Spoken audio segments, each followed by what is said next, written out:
Find something that feels different. Find something that is different. Like, put it where it doesn't belong, and like, people would think you're really smart. Okay, what the fuck are they talking about? I am Barack Obama. I am Barack Obama. What does it mean to consume like an artist? Me personally, I'm watching content all day, every day. Sometimes when I shower, when I brush my teeth, I'm watching something, but sometimes it's educational. Other times it's probably some mindless Mr. Beast content or something like that. I don't know. But what does it mean to really consume like an artist? Let's find out. I think this video might tell me. There's an unseen force in the world that will do everything in its power to rob you of any creative idea left in your brain. It's gone by many names: primetime TV, pop culture, top 40, or most recently... Now, you already know this is gonna be a banger, bro. This is some cinematic shit right here. Damn, I wish I had the dedication to make my videos like this. A lot of effort. The algorithm. Which, hey, if you just want to be spoon-fed the same normie garbage that everyone else on the planet is watching, go for it. But if you care about creativity, if you want to make things that aren't just photocopies... Was I right or was I wrong, bro? This video's a banger, bro. Photocopies, you have to consume with caution. You've got to start consuming like an artist. What does that mean? Diversify. Wow. Did you know that when a garden or a farm has just one single crop, one single species of plant, it's far more susceptible to pests and disease than a garden or farm that has a diverse spread of species? And man, if that isn't the most perfect analogy for what happens to your own artwork, on YouTube in particular, if this is the format, the medium that you want to create, you have to consume things outside of YouTube. This platform is already so ridden with recycled and regurgitated content that if you just draw inspiration from places outside of YouTube, you'll have such a massive leg up to stand out from the noise. See good films. Facts. Go to your local independent theater, go to film festivals. But beyond that, man, go to art museums, go see a musical or a stand-up comedy show, listen to music from different time periods and from all over the world. There's just this endless well of human creativity out there, and I think so often we find ourselves just like drinking from these muddy surface puddles that are really just the spillover from the actual well of human art. I disagree. We're coming out of the gate with a disagree.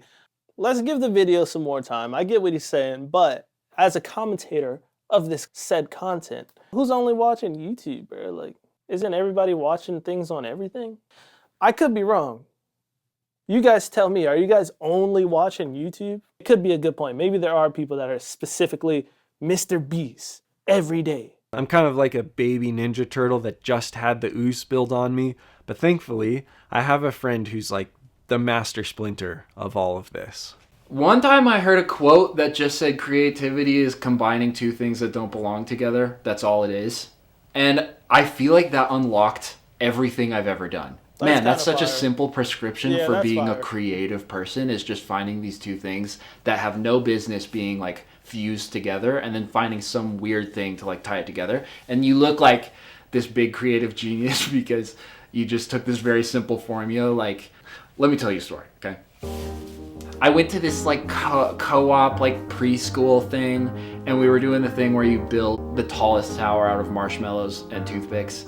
And it was like my team versus some other team. And we were like neck and neck basically until the end, when one of the other ding-dongs on the other team went into the other room and got a pencil and put the pencil on the last like marshmallow tower. And then I was like, that's cheating. You can't put a pen, that's way bigger than a toothpick.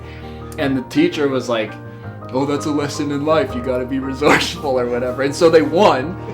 And sometimes I think like as far as content consumption goes, it's kind of like looking for the pencil in the other room. It feels like cheating because it's like, you can't do that. We're all working with marshmallows and toothpicks. The moral of the story is like, find something that feels different. Find something that is different. Like, put it where it doesn't belong, and like, people would think you're really smart. This video is so far like the aesthetics. I mean, really cool. I love how it's being shot. But so far, the first thing he said was, you got to diversify the content you watch. Okay? Like, who's not doing that? Okay? And the second thing, you got this guy over here, super motivational sounding, telling a story about the pencil or whatever. Find something that's different, put it somewhere where it doesn't belong, and people will think you're really smart. Oh, man. Take away the music, and it's like, okay, bro. It is good advice for sure. Like, I get it. Discover Weekly. Okay. I want to share a huge music. pet peeve of mine that's kind of an analogy for a broader idea, and that's Spotify Discover Weekly. If we're being honest, you're not discovering anything. If anything, you're just getting these adjacent recommendations that are almost just clones of the stuff that you already listened to. Did somebody tell him what I was saying? Because now he's attacking me. This wasn't supposed to be about music, bro. The story's the same across any platform with an algorithm. Algorithms are horrible at allowing discovery of really new, different things. They're really good at just recommending you what's very similar to what you're already interested in, or recommending you things that the masses are watching. I think it's really important to be aware of replacing the algorithm with yourself. Like, do your best to just follow your own interests. Go down a rabbit hole of searching those interests rather than just consuming whatever's fed to you on the front page. I'll let him get to his point. You guys know me. I'm not a negative guy. I'm not Weaver Beats, all right? I'm not here to watch content and shit on people. But what is this dude talking about? That's what Discover Weekly is all about. People like certain types of music, so they go to Discover Weekly to get recommended music that is similar to the music that they like. What is going on? I guess that's why I have a problem. I think my problem with this video is just that the way it's filmed, shot, edited, the soundtrack, it's making it seem like the things he's saying are supposed to be profound, but it doesn't seem very profound. Have you ever found a song in Discover Weekly or found it in an algorithm, and then you go to that artist page and they don't have any other songs that sound similar to the one you just fell in love with, and you're kind of pissed? So it's like, we want things that are similar to similar things, bro. But yeah, let's get back into this. I'll try to put my positivity hat back on. There's very little original creativity that's completely out of a vacuum, just something brand new, nothing's done before. If there's something you like, it probably was funneled down from something else, and usually that thing is pretty obscure. So I'll watch an interview with a director or with a producer or with a cinematographer, and they'll be like, this part of this movie was based off of this thing that I saw, which was this one movie. And then I'll find that movie, and then I'll watch that, and then that introduces you to a new director. Then you look up that director, and then you figure out what they were interested in, and it's like this chain. It's this. If you can really easily follow the chain of inspiration generally if you do enough digging. I mean, look how that title sequence at the end of movies. You're always just like, why is this even here? No one cares. It's like a bunch of like, why are they even mentioned?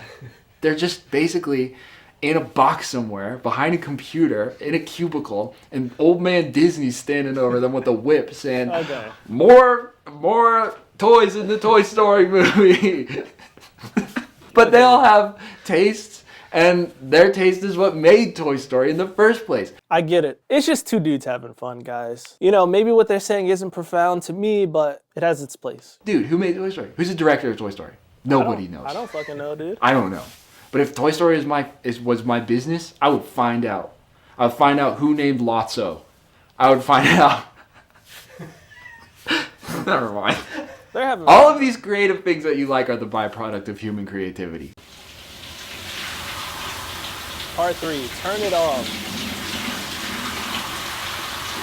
There's a very good reason why the shower seems to be this place where you're always hit with creative inspiration or epiphanies or random ideas. It's just one of very few times in the day when we're not just bombarded with information and noise. Dude like me, I be watching One Piece in the shower, but I stopped doing that, and now when I'm showering, like, I get a lot of good ideas. It's like the most alone personal time, no matter what. The water's so hot that your pores are starting to open up, so then the ideas are able to flow in or some shit. Now put some music behind that. That's profound. Put me in this video. Put some grain on this and some fucking Fujifilm filters and put some music behind that, bro. I'm telling you. For me, I had gotten to a point where if there was any quiet moment in my day, I was turning on a podcast. Making a conscious effort to allow silence in your life is so valuable for your brain to be able to just process things in the background, to come up with creative ideas. You know how people make fun of iPad kids, bro? I think I'm an iPad kid. This is actually really good advice. I don't know what it is, because I don't have like depression or anything. Bro, like when I go to brush my teeth before bed, I put on a YouTube video just for that little 2-minute brush session. I don't know why. My brain just has to do two things. I don't know, but I would love to stop that. And that definitely doesn't mean you have to just like sit in a chair every day and stare at the wall. I think it just can mean like if you're driving somewhere, try driving in silence. It's just far too easy to pacify ourselves with whatever content's fed to us, whatever mindless noise we can listen to. And meanwhile, the real artists are blocking that out, allowing some silence and drawing from this well of real life inspiration. This is valid. Again, this is all something that I am actively working on, and I think we'll be working on the rest of my life. So the way I would like to conceptualize the title of Consume Like an Artist is an artist doesn't consume as much. He said the real artists are out there doing instead of consuming. When he said diversify the content you watch, diversify what you watch is in like, okay, you're gonna watch a Mr. Beast video while you eat cereal in the morning. Cool. But maybe later on in the day, put on some Ali Abdaal. Put on some productivity videos. Put on some l.dre music marketing videos. Get some education in, get some knowledge. As an artist, if you're gonna consume content, diversify it by getting some educational content in there. I am Barack Obama. I am Barack Obama.